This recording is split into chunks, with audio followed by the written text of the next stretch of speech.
بسم اللہ الرحمن الرحیم۔ السلام علیکم ورحمۃ اللہ وبرکاتہ۔ آقا صلی اللہ علیہ وآلہ وسلم کا جانثار ساتھی ابو بکر صدیق رضی اللہ تعالی عنہ۔ حضرت ابو بکر صدیق عبداللہ بن ابو قحافہ تیمی قریشی رضی اللہ تعالی عنہ پہلے خلیفہ راشد عشرہ مبشرہ میں شامل۔ پیغمبر اسلام صلی اللہ علیہ وآلہ وسلم کے وزیر، صحابی، خسرو اور حضرت ہجرت مدینہ کے وقت رفیق سفر تھے۔ اہل سنت الجماعت کے نزدیک حضرت ابو بکر صدیق رضی اللہ تعالی عنہ انبیاء اور رسولوں کے بعد انسانوں میں سب سے بہتر، صحابہ میں ایمان زد کے لحاظ سے سب سے بدتر، اور ام المومنین عائشہ بنت ابی بکر رضی اللہ تعالی عنہ کے بعد پیغمبر اسلام صلی اللہ علیہ وآلہ وسلم کے محبوب تر تھے۔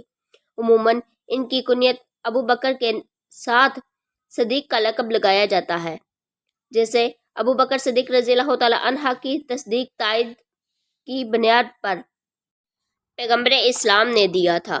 حضرت ابو بکر صدیق رضی اللہ تعالی عنہ عام الفیل کے 2 برس اور 6 ماہ بعد سن 573 میں مکہ میں پیدا ہوئے۔ دور جہالت میں ان کا شمار قریش کے افراد میں ہوتا تھا۔ جب پیغمبر اسلام صلی اللہ علیہ وآلہ وسلم نے ان کے سامنے سلام پیش کیا تو انہوں نے بغیر کسی پس و پیش کے اسلام قبول کر لیا، اور یوں وہ آزاد بالغ مردوں میں سب سے پہلے اسلام قبول کرنے والے کہلائے۔ قبول اسلام کے بعد 13 برس مکہ میں گزارے، جو سخت مصیبتوں اور تکلیفوں کا دور تھا۔ بعد ازاں پیغمبر اسلام صلی اللہ علیہ وآلہ وسلم کی رفاقت میں مکہ سے یثرب ہجرت کی، نیز غزوہ بدر اور دیگر تمام غزوات میں پیغمبر اسلام صلی اللہ علیہ وآلہ وسلم کا ہم رکاب بن رہے۔ جب پیغمبر محمد صلی اللہ علیہ وآلہ وسلم مرض الوفات میں ہوئے تو ابو بکر صدیق رضی اللہ تعالی عنہ کو حکم دیا کہ وہ مسجد نبوی میں امامت کرے۔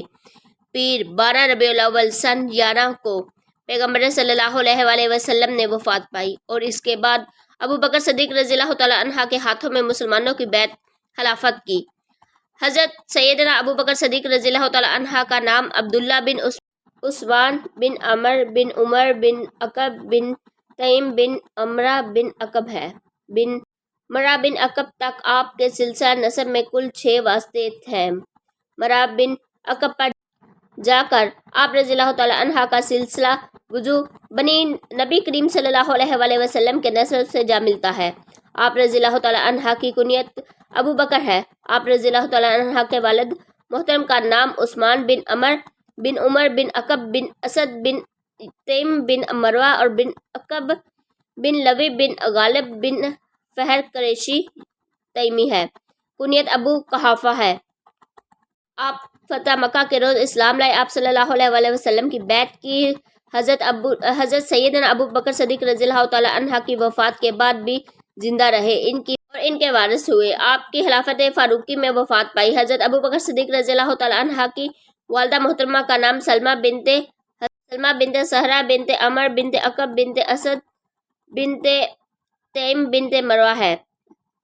کنیت ام الخیر رضی اللہ تعالی عنہ ہے۔ آپ حضرت ابو بکر صدیق رضی اللہ تعالی عنہ کے والد کے چچا کی بیٹی ہیں۔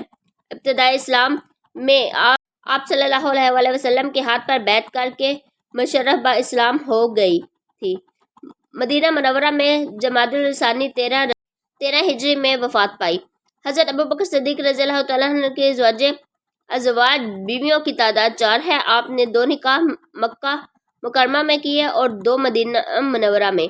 ان ازواج سے آپ کے 3 بیٹے اور 3 بیٹیاں ہوئی، جن کی تفصیل درج ذیل ہے۔ حضرت سیدنا ابو بکر صدیق رضی اللہ تعالیٰ عنہ کا پہلا نکاح قریش کے مشہور شخص عبدالغاری کی بیٹی ام القطسلیہ سے ہوا۔ اس سے آپ رضی اللہ تعالیٰ عنہ کے ایک بڑے بیٹے حضرت سیدنا عبداللہ رضی اللہ تعالیٰ عنہ اور ایک بیٹی حضرت سیدہ اسماء رضی اللہ تعالیٰ عنہ پیدا ہوئی۔ آپ رضی اللہ تعالیٰ عنہ کا دوسرا نکاح آپ ام الرومان زینب بنت عمر بنت عمیر سے ہوا۔ ان سے ایک بیٹے حضرت سیدنا عبد الرحمن رضی اللہ تعالی عنہ اور ایک بیٹی ام المومنین حضرت سیدہ عائشہ صدیقہ رضی اللہ تعالی عنہ پیدا ہوئی۔ سیدنا صدیق اکبر رضی اللہ تعالیٰ عنہ کا تیسرا نکاح حبیبہ بنت حارثہ بنت زہد سے کیا۔ ان سے آپ رضی اللہ تعالیٰ عنہ کی سب سے چھوٹی بیٹی حضرت سیدہ ام کلثوم رضی اللہ تعالیٰ عنہ پیدا ہوئی۔ آپ رضی اللہ تعالیٰ عنہ نے چوتھا نکاح سیدہ اسماء بنت امیس رضی اللہ تعالیٰ عنہ سے کیا۔ یہ حضرت سیدنا جعفر بن ابی طالب رضی اللہ تعالیٰ عنہ کی زوجہ تھی۔ جعفر بن ابی طالب رضی اللہ تعالیٰ عنہ کی جنگ موتا کے دوران شہادت ہو گئی تھی۔ حضرت سیدنا جعفر رضی اللہ تعالیٰ عنہ کی شہادت کے بعد حضرت سیدنا ابو بکر صدیق رضی اللہ تعالیٰ عنہ نے سیدہ اسماء بنت امیس رضی اللہ تعالیٰ عنہ کے ساتھ نکاح کر لیا۔ حجۃ الوداع کے موقع پر ان سے آپ رضی اللہ تعالیٰ عنہ کے بیٹے محمد بن ابی بکر پیدا ہوئے۔ جب حضرت سیدنا ابو بکر صدیق رضی اللہ تعالیٰ عنہ نے دنیا سے پردہ فرمایا تو حضرت سیدنا علی مرتضیٰ رضی اللہ تعالیٰ عنہ نے آپ سے نکاح کر لیا۔ اسی طرح آپ کے بیٹے محمد بن ابی بکر کی پرورش حضرت سیدنا علی مرتضیٰ رضی اللہ تعالیٰ عنہ نے فرمائی۔ حضرت سیدنا ابو بکر صدیق رضی اللہ تعالیٰ عنہ کے گھرانے کو ایک ایسا شرف حاصل ہے جو اس گھرانے کے علاوہ کسی اور مسلمان گھرانے کو حاصل نہیں ہوا۔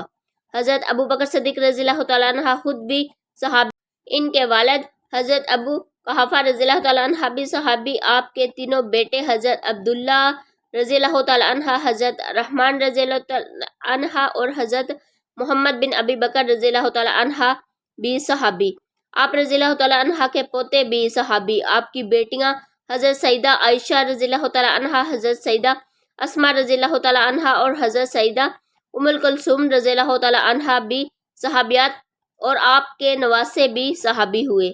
حضرت سیدنا موسیٰ بن عقبہ رضی اللہ تعالیٰ عنہ سے روایت ہے کہ ہم صرف 4 ایسے افراد کو جانتے ہیں جو خود بھی شرف با اسلام ہوئے اور شرف صحابیت پایا اور ان کے بیٹوں نے بھی اسلام قبول کر کے شرف صحابیت حاصل کیا۔ ان 4 کے نام یہ ہیں: ابو القحافہ عثمان بن عمر رضی اللہ تعالیٰ عنہ، ابو بکر عبداللہ بن عثمان رضی اللہ تعالیٰ عنہ، عبد الرحمن بن ابی بکر رضی اللہ تعالیٰ عنہ، محمد عبد الرحمن رضی اللہ تعالیٰ عنہ۔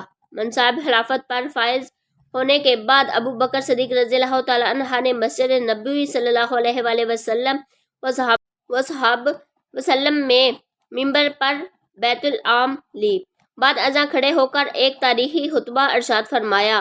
حمد و ثنا کے بعد لوگوں سے مخاطب ہو کر کہا، میں تمہارا سردار بنایا گیا ہوں، حالانکہ میں تم سے بہتر نہیں ہوں، بس اگر میں نیک کام کروں تو تمہارا فرض ہے کہ میری مدد کرو، اور اگر میں کوئی غلط راہ اختیار کروں تو فرض ہے کہ تم مجھ کو سیدھے راستے پر قائم کرو۔ راستی وراثت گفتاری امانت ہے اور دروغ گوئی خیانت۔ تم میں سے ضعیف ہے جو میرے نزدیک قوی ہے، جب تک کہ میں اس کا حق نہ دلواؤں دوں، اور تم میں جو قوی ہے وہ میرے نزدیک ضعیف ہے، جب تک کہ میں اس سے حق نہ لے لوں۔ تم لوگ جہاد کو ترک نہ کرنا۔ جب کوئی قوم جہاد کو ترک کر دیتی ہے تو وہ ذلیل ہو جاتی ہے۔ جب تک کہ میں اللہ اور رسول صلی اللہ علیہ وآلہ وسلم کی اطاعت کروں تو تم میری اطاعت کرو، جب میں اللہ اور رسول اکرم صلی اللہ علیہ وآلہ وسلم کی نافرمانی کروں تو تم میرا ساتھ چھوڑ دو، کیونکہ پھر تم میری اطاعت فرض نہیں ہے۔ اس روز تقریباً 33,000 اصحابہ اکرام نے حضرت ابو بکر صدیق رضی اللہ تعالیٰ عنہ کے ہاتھ پر بیعت کی۔ 1040 سال پہلے آپ رضی اللہ تعالیٰ عنہ کے خلافت سنبھالنے کے بعد دیا گیا خطبہ بھی آج بھی بڑا پر اثر ہے اور یقیناً قیامت تک آنے والے حکمرانوں کے لیے قابل تقلید ہے۔ اسلامی مفتوح علاقوں میں اولیاء، عالموں اور قاسیوں کو مقرر کیا جا بجا لشکر روانہ کیے، اسلام اور اس کے بعد فرائض سے انکار کرنے والے عرب قبائل سے جنگ کی، یہاں تک کہ تمام جزیرہ عرب اسلامی حکومت کا متعین ہو گیا۔ فتنہ آزاد فرج ہونے جانے کے بعد ابو بکر صدیق رضی اللہ تعالیٰ عنہ نے عراق اور شام کو فتح کرنے کے لیے لشکر روانہ کیا۔ ان کے عہدِ خلافت میں عراق کا بیشتر حصہ اور شام کا بڑا علاقہ فتح ہو چکا تھا۔ خلیفہ اول سیدنا ابو بکر صدیق رضی اللہ تعالیٰ عنہ نے اپنے زمانے خلافت عقیدہ ختم نبوت صلی اللہ علیہ وآلہ وسلم کے تحفظ کے لیے جھوٹے مدعون نبوت کی سرکوبی کی اور اپنے عمل سے ثابت کیا کہ عشق مصطفیٰ صلی اللہ علیہ وآلہ وسلم عقیدہ ختم نبوت ایمان کی اساس ہے۔ ذمیوں کو جان و مال کا تحفظ دیا اور ان کے حقوق و فرائض کا تعین کیا اور ریاست مدینہ کے اندر تمام شہریوں کو ان کا جائز مقام دیا اور حسن انتظام سے تعلیمات مصطفیٰ کو مضبوط استحکام بنیادوں پر استوار کیا۔ خلیفہ اول سیدنا ابو بکر صدیق رضی اللہ تعالیٰ عنہ کا زمانہ خلافت نبی کریم صلی اللہ علیہ وآلہ وسلم کے اسوہ حسنہ کا عملی پیکر تھا۔ آپ رضی اللہ تعالیٰ عنہ نے اپنی خلافت کے زمانے میں جو بھی اقدامات اٹھائے وہ سب نبی کریم صلی اللہ علیہ وآلہ وسلم کے فرمودات کے عین مطابق تھے۔ آج بھی عالم اسلام کے حکمران اور مختلف نظام کے تحت کام کرنے والی حکومتیں سیدنا ابو بکر صدیق رضی اللہ تعالیٰ عنہ کی حکومتی وانیت نظامی ماڈل سے سیکھیں۔ محسن کائنات حضرت محمد صلی اللہ علیہ وآلہ وسلم کے جانثار ساتھی نے پیر بائی جمادی الآخر سن 13 کو 63 برس کی عمر میں وفات پائی اور قیامت تک کے لیے اپنا آقا مولا اور حبیب صلی اللہ علیہ وآلہ وسلم کے ساتھ آرام فرما ہوں گے۔